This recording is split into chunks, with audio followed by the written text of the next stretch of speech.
नमस्कार, आपण पाहत आहात क्राईम अंकुश. सोलापूर बार्शी महामार्गावर नान्नज जवळ झालेल्या भीषण अपघातात दुचाकीवरून जाणाऱ्या 2 युवकांचा जागीच मृत्यू झाला.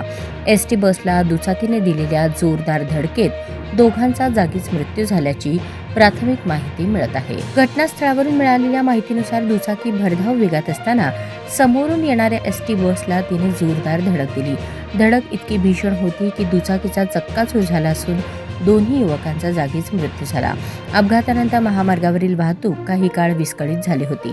नान्नज पोलिसांनी तात्काळ घटनास्थळी धाव घेत पंचनामा सुरू केला आहे. मृत युवकांची ओळख पटवण्याचे काम सुरू आहे. स्थानिकांनी या ठिकाणी वाहतुकीवर नियंत्रण आणि वेगमर्यादा पाळण्यावर भर देण्याची मागणी केली आहे. चॅनलला लाईक करा, शेअर करा आणि सबस्क्राईब करा.